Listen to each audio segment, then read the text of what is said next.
Hey, what's up? Today I'm going to be giving a review for the film 10 Cloverfield Lane.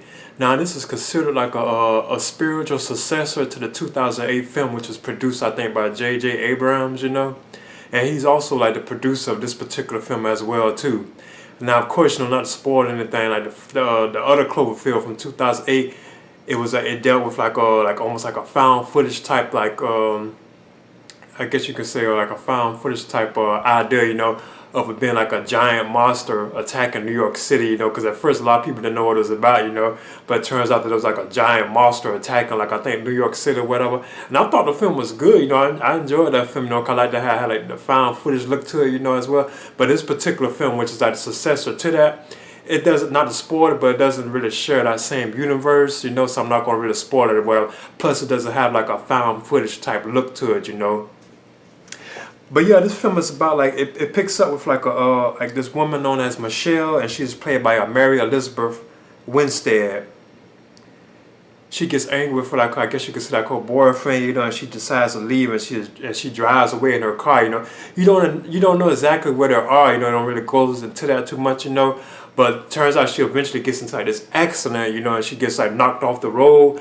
Then once she wakes up, she turns out that she's like locked in this like cell or whatever, and she's like locked up with like chains and stuff like that. And she doesn't know how she got there, and she don't know why she was even put there. So it turns out, that this guy shows up named Howard. He comes in and kind of, talks to her about, like what the situation of what happened or whatever. So off the bat, Michelle, she automatically suspects that something is going wrong, like this guy might be crazy or something like that, because he's keeping her locked in this place. Well, but it turns out he explains to her that like some kind of like something that's happening in the outside world, that he thinks is like might be like a nuclear attack, or attack by like, I guess, like a foreign country or something like that, because something is going on. Plus something has like infected like the air itself too, like the atmosphere. They can't even go outside, because they go outside, their skin will start deteriorating and all that kind of stuff. But it turns out they do explain what that really was, like kind of later in the film. But I want to spoil it. But yeah, that's what the film is about. You have Michelle. She's locked in this house, and she's this guy named Howard, he's the one who was running the house. But I mean, he's played by John Goodman, of course. Then you also have this other guy who's in the house too, as well, known as Emmett, and he's played by John Gallagher Jr. So you have like the film like focusing on these three people throughout the whole, like the whole like plot points is basically focusing on these three people being like trapped in this house, because like suppose like a nuclear like something could be going on outside in the outside world, and they can't even leave the house because like the air like it's like infected and stuff like that. Because at one point Michelle does try to escape, and it's when you get a glimpse that something is wrong with the outside air. Because when she tries to escape, she see that like this woman comes up banging on the door that's like locked or whatever from the outside, and you can see that the lady's like skin like deteriorating and stuff because like the air supposedly, But they do reveal later on in the film, I won't spoil it, what was causing that. Now this film, it doesn't really highlight, like it kind of has like a connection to a certain extent, but I don't want to say too much because it'll spoil it, to like the original Cloverfield film, but it's not really like linked to it and like connected to it. And when you look at it, it almost kind of feels similar to like a M. Night Shyamalan film. You know how he has like these films. You do like it's a suspenseful horror type films you do. They have like a surprise like ending.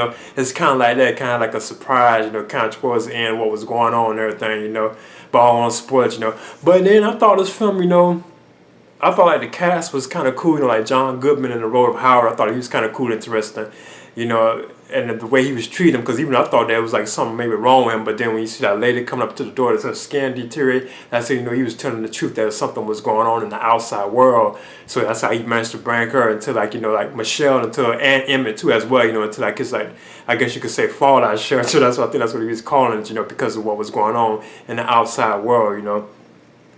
But yeah, it does turn out that it was like, like something that's really like causing all this to happen, So I don't want to really spoil it, whatever. But the film, it was like suspenseful at times, especially when it got to what was really going on, with like the world itself. That part was kind of creepy to a certain extent, because this really could be happening. But that's the only thing that about it, what I'm saying. And it does kind of have like certain links to like, like the other Cloverfield, but I don't want to spoil it, but it doesn't have that found footage type look to it. Now this particular film, it was produced again by J.J. Abrams, but this time it was directed by Dan Trachtenberg.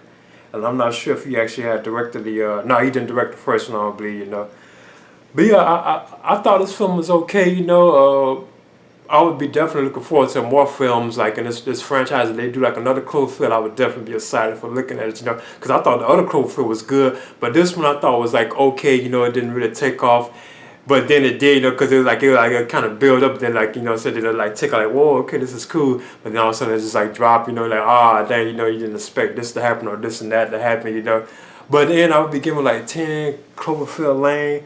I'll be giving this a C, you know, like other people who like appear in the film too, as well as like Bradley Cooper as Michelle's boyfriend Ben. He appears kind of at the beginning of the film, you know. But then I'll be giving this film like a C. I thought it was okay, you know, it was alright, you know, it wasn't too good, you know, but it was kind of cool and good and interesting, you know. So this is my review for 10 Cloverfield Lane. Alright.